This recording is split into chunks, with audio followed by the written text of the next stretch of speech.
my view is they won't stay in business much longer, in all honesty. I think, what I've tried to describe is a state of affairs now where looseness is the only option. There are so many prevailing trends driving us forward, from the pace of change, from the sheer complexity of life, from the need to make very rapid decisions.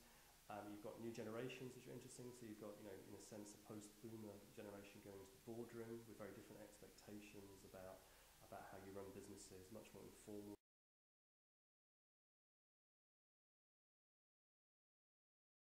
You can change.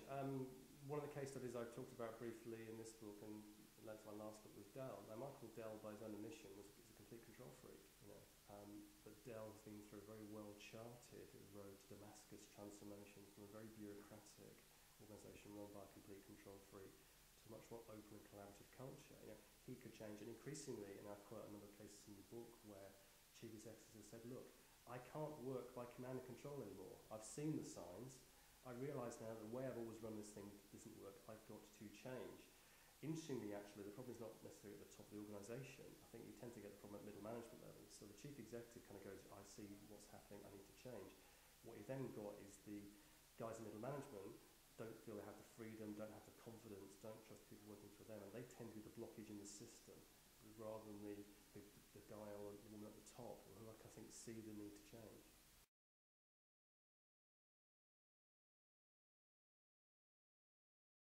What I'm not advocating is some hippie charter. I'm not saying loose means all hang. I think letting hang out, don't bother. Loose working is actually very difficult.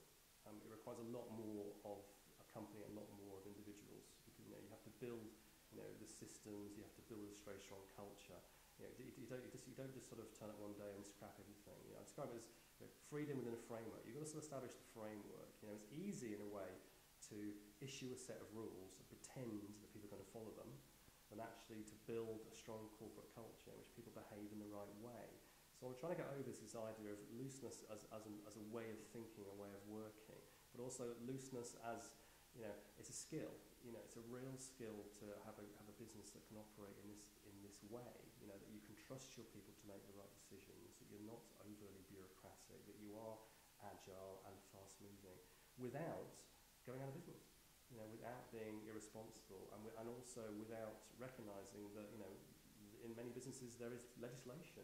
In the pharmaceutical industry, you can go to prison for getting things wrong. So you've got to recognise that, there has to be some structure, some order. All I'm basically saying, though, is that the looser you are as an organisation, the more agile you are, the more successful you're going to be. Coming into the workplace that demand freedom, creativity, flexibility. New technology, obviously, is dramatising it. Social media particularly is dramatising how dysfunctional many companies are. And finally, tight thinking doesn't work. We've spent 20, 30 years building up huge tiers of bureaucracy, and auditing and accountability and compliance and form filling and strategic planning. Has it actually made business any more successful? Has it made business any more profitable? It certainly hasn't made business any more agile. I don't think it's prepared people to make decisions. We fill in things like risk registers. Has that made businesses less risky? No. Has it made businesses more capable of coping with risk? No. So you have to kind of challenge whether that type thinking has worked. So I'd argue that a whole series of these factors have come together that actually make loose working the only option.